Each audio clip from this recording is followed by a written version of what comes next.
అయోధ్య శ్రీ రామ జన్మభూమి Teerthkshetra trust ద్వారా నేడు పాలకవీడు మండలం బొత్తలపాలు గ్రామంలో గజవెల్లి నరసింహారావు ఆధ్వర్యంలో రామ జన్మభూమి పూజిత అక్షింతల్ని గ్రామ భక్తులకు అందజేశారు.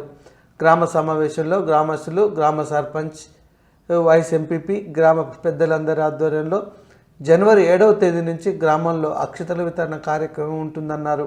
ఈ కార్యక్రమంలో అయోధ్య రామమందిర ట్రస్ట్ మెంబర్ రాము, అర్లపూడి లక్ష్మీ నరసయ్య, జనంపల్లి వెంకటేశ్వర్లు, పోలిశెట్టి అంకయ్య, మదనాచారి, మాజీ సర్పంచ్ అందె శేషగిరి, గ్రామ మహిళా భక్తులు తదితరులు పాల్గొన్నారు. అయోధ్య మందిరం నిర్మాణం కార్యక్రమంలో అత్యంతలు మన బొత్తలపాలెం గ్రామంలో ఊరేగింపుగా ఇంటింటికి పంచుతాము. ఇల్లు శుద్ధి చేసుకొని పొద్దున్నే స్నానాలు చేసుకొని ఈ గుడి దగ్గరికి, మన రామాలయం దగ్గరికి, బొత్తలపాలెం రామాలయం దగ్గర పాత గుడి దగ్గరకు వచ్చి అందరం కూర్చొని ఆ కార్యక్రమాన్ని జయప్రదం చేద్దామని కోరుతున్నాం. డేట్ 7వ తారీఖు ఉదయం 8:30కి పాత రామవారి గుడి దగ్గరకు వచ్చి ఈ కార్యక్రమాన్ని జయప్రదం చేద్దామని కోరుతున్నాం. ఈ నెల 22వ తారీఖున అయోధ్య రామాలయంలో రాముని విగ్రహ ప్రతిష్ట ఆవిష్కరణ మహోత్సవం భాగంగా ఈ రోజున జిల్లా నుంచి 2 సభ్యులు మన బొత్తలపాలెం గ్రామానికి అక్షింతలు తీసుకుని రావడం జరిగింది. అది ఆల్రెడీగా అక్షింతలు మన 4 రోజుల కిందనే బొత్తలపాలెం చేరుకుని ఉన్నాయి. ఈ అక్షింతల్ని మన 7వ తారీఖు ఉదయం నుంచి 8 గంటలకల్లా ఊళ్ళే ప్రతి ఒక్కరు కూడా, అంటే సాయంత్రం 6 గంటలకి సాయంత్రం రోజున అందరికీ డప్పు చాటింపు చేసి ప్రతి ఒక్కరు కూడా కుటుంబ సభ్యులతో సహా తలాంటి స్నానాలు కనుక చేసుకొని ఊళ్ళకి 4 రోజులు ఎటువంటి నీసు అనేది చేరకుండా చేసి అందరం ఈ రామాలయం గుడి దగ్గర చేరుకొని ఆ అక్షంతలు దగ్గర తీసుకొని అందరం ప్రతి ఒక్కరు కూడా ఊరేగింపుగా ఒక ఊళ్ళే ఒక 600 కుటుంబాలు ఉన్నాయి కాబట్టి ఒక 7 టీములుగా సబ్ డివిజన్ చేసుకొని ప్రతి ఒక్కరం కూడా ఆ డివిజన్ లెక్క సభ్యులం ఏర్పడి ఇంటింటికి తీసుకుపోవడానికి, అందరం సహకరించడానికి అందరం ఊళ్ళే సర్పంచ్, ఎంపీటీస్తో పాటు గ్రామ పెద్దలంతా కూడా ఇలా సమావేశం ఏర్పాటు చేయడం జరిగింది. దానికి మేమందరం సహకరించి ఈ కార్యక్రమాన్ని జయప్రదం చేస్తామని కోరుతున్నాం. ఒక కార్యాన్ని మనం తీసుకొచ్చాం. మనందరికీ తెలుసు, గత సంవత్సరం 2019లో అయోధ్య రామ మందిరం సంబంధించిన యొక్క తీర్పు అనేటువంటి వచ్చిన తర్వాత మందిర నిర్మాణం కోసం మనం విరాళాల కోసం మన ఇంటింటికి వచ్చారని సేకరించారు. కొద్దిగా మనం మందిరం యొక్క ప్రాసెస్ కూడా తెలుపుకొని ముందుకు వెళ్ళిపోదాం. అయోధ్యలో రామచంద్రమూర్తి యొక్క మందిరాన్ని సంబంధించిన దాంట్లో ఈరోజు కొత్తగా నిర్మాణం చేస్తుంది కాదు. ఈ దేశంలో హిందూ ధర్మం అనేటువంటిది ఎప్పుడైతే ఉందో ఆ ధర్మంతో పాటు రామచంద్రమూర్తి ఉన్నాడు. త్రేతాయుగంలో రామచంద్రమూర్తి, ఇప్పుడు కలియుగం సుమారుగా 5000 సంవత్సరాలు ఒక యుగం, 1,00,000 సంవత్సరాలు వస్తుంది. మనకంటే ఇప్పుడు ఎన్ని సంవత్సరాలు అవుతుంది? సుమారుగా 3 యుగాలు, త్రేతాయుగము, ద్వాపరయుగము, కలియుగం. కాబట్టి ఈ యుగాలలో రామచంద్రమూర్తి ఇప్పటికీ మన నోళ్ళల్లో నానుతున్నాడు. రామనామం జపిస్తున్నాము. మనం ఏ ఊరికి పోయినా, ఏ పల్లెకి పోయినా, ఏ వాడకి పోయినా రామచంద్రమూర్తి యొక్క ఆ యొక్క నామం అనేటువంటిది ఎక్కడో చోట వినడమా, పాడమా, చూడడమా ఏదో జరుగుతూ ఉంది. ఎందుకంటే రాముడు వేరు, మనం వేరు. రామచంద్రమూర్తి వారసులు అంతా కూడా. రాముడు నడయాడ నేలంతా, అందుకే ఇదంతా రామరాజ్యం అంటుంటారు. సాక్షాత్ మహాత్మా గాంధీ గారే చెప్పారు రామరాజ్యం కావాలని చెప్పేసి. కాబట్టి ఆయన ఇప్పుడు ఏం పలికినా కూడా ఏ రామని పలికేవాడు. అటువంటిది రామచంద్రమూర్తి అందరికీ ఆరాధ్య దేవుడు. ఏ ఒక్క వ్యక్తికి, ఒక వర్గానికి, ఒక సంబంధించిన ప్రాంతానికి పరిమితం కాదు. సమాజం మీద, హిందూ సమాజం మీద గతంలో జరిగినటువంటి భావనలో ఒక దుర్మార్గుడి దేశం మీదకి వచ్చి వేరే దేశస్తుడు ఈ దేశం మీద దాడి చేసినప్పుడు అనేక దేవాలయాలు కూల్చివేసుకుంటూ వచ్చారు. అయినా వీళ్ళు నిలబడుతున్నారు. వీళ్ళు ధర్మం అని చెప్పేసి త్యాగం చేస్తున్నారు. ధర్మం అంటారు, నిలబడుతున్నారు. వీరత్వం, పౌరుషంతో నిలబడుతున్నారు. దేశాన్ని కాపాడుకుంటూ ఇంత సంపదలతో ఉన్నారు. వీళ్ళంతా అంతా మహిళలు, పురుషులతో కూడా అందంగా, ఆకర్షణీయంగా వీళ్ళంతా కూడా నగలేసుకొని భగవంతుని ఇట్లా ఆరాధిస్తున్నారు. ఏంది కారణం? మా దగ్గర శక్తి దగ్గర అంటే రామచంద్రమూర్తి యొక్క నామము, రాముడి యొక్క గుడి, కృష్ణుడి యొక్క గుడి, మందిరాలు ఏవైతే ఉన్నాయో వీళ్ళందరినీ అట్లా నిలబెడుతున్నాయని చెప్పి తెలిసిన ధర్మం. కాబట్టి ఈ మందిరాలే కనుక వీళ్ళకు గుడికి, ఆ ధర్మానికి కాదు మందిరాలే కనుక కూల్చేస్తే వీళ్ళన్నీ మర్చిపోతారు, అన్నీ కోల్పోతారు. దిక్కు దివాళి అవుతారనే ఉద్దేశంతో అప్పుడున్నటువంటి ఒక విదేశీయుడు, ఒక దుర్మార్గుడు ఈ దేశం మీద దాడి చేసి సుమారుగా ఒక 500 సంవత్సరాల క్రితం ఈ దేశంలో ఉన్నటువంటి రామచంద్రమూర్తి భవ్య దివ్య మందిరాన్ని, ఆ యొక్క మూలతత్వాన్ని అంతా కూడా అక్కడ కూల్చేశాడు. కూల్చేసి ఆ శిల మీద ఏం చేశాడు? ఆయన ఒక కళంకమైన కట్టడం కట్టాడు.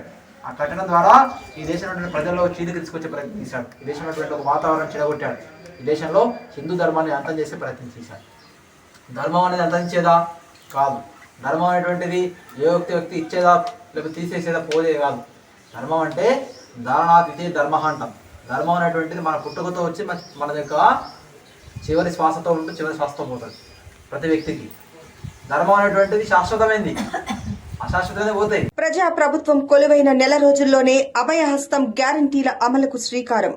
రాష్ట్ర ముఖ్యమంత్రి శ్రీ యనుమల రేవంత్ రెడ్డి గారు, ఉప ముఖ్యమంత్రి శ్రీ బట్టి విక్రమార్క మల్లు గారు మరియు రాష్ట్ర మంత్రివర్గం చేతుల మీదుగా ప్రజా పాలన ప్రోగ్రాం ప్రారంభం. డిసెంబర్ 28, 2023 నుండి జనవరి 6, 2024 వరకు ప్రజా పాలన దరఖాస్తుల స్వీకరణ.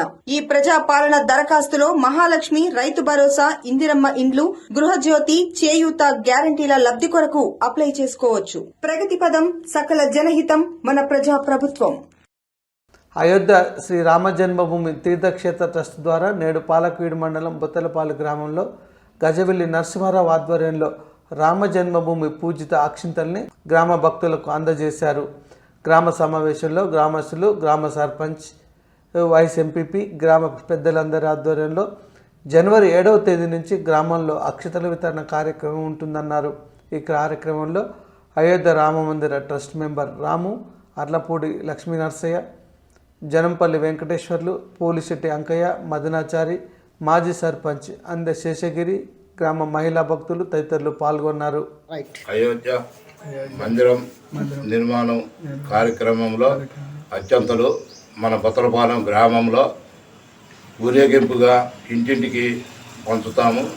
ఇల్లు శుద్ధి చేసుకొని పొద్దున్నే స్నానాలు చేసుకొని ఈ గుడి దగ్గరికి, మన రామాలయం దగ్గరికి, బొత్తలపాలెం రామాలయం దగ్గర పాత గుడి దగ్గరకు వచ్చి అందరం కూర్చొని ఆ కార్యక్రమాన్ని జయప్రదం చేద్దామని కోరుతున్నాం. డేట్ 7వ తారీఖు ఉదయం 8:30కి పాత రామవారి గుడి దగ్గరకు వచ్చి ఈ కార్యక్రమాన్ని జయప్రదం చేద్దామని కోరుతున్నాం.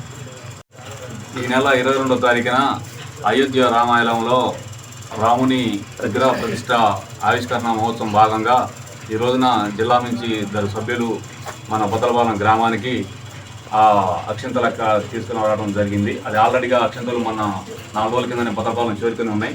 ఈ అక్షింతల్ని మన 7వ తారీఖు ఉదయం నుంచి 8 గంటలకల్లా ఊళ్ళే ప్రతి ఒక్కరు కూడా, అంటే సాయంత్రం 6 గంటలకి సాయంత్రం రోజున అందరికీ డప్పు చాటింపు చేసి ప్రతి ఒక్కరు కూడా కుటుంబ సభ్యులతో సహా తలాంటి స్నానాలు కనుక చేసుకొని ఊళ్ళకి 4 రోజులు ఎటువంటి నీసు అనేది చేరకుండా చేసి అందరం ఈ రామాలయం గుడి దగ్గర చేరుకొని ఆ అక్షంతలు దగ్గర తీసుకొని అందరం ప్రతి ఒక్కరం కూడా ఊరేగింపుగా ఒక ఊళ్ళే ఒక 600 కుటుంబాలు ఉన్నాయి కాబట్టి ఒక 7 టీములుగా సబ్ డివిజన్ చేసుకొని ప్రతి ఒక్కరం కూడా ఆ డివిజన్ లెక్క సభ్యులం ఏర్పడి ఇంటింటికి తీసుకుపోవడానికి అందరం సహకరించడానికి అందరం ఊళ్ళే సర్పంచ్, ఎంపీటీస్తో పాటు గ్రామ పెద్దలంతా కూడా ఇలా సమావేశం ఏర్పాటు చేయడం జరిగింది.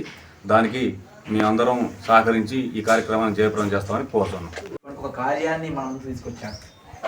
మనందరికీ తెలుసు, గత సంవత్సరం 2019లో అయోధ్య రామ మందిరం సంబంధించిన యొక్క తీర్పు అనేటువంటి వచ్చిన తర్వాత మందిర నిర్మాణం కోసం మనం విరాళాల కోసం మన ఇంటింటికి వచ్చారని సేకరించారు.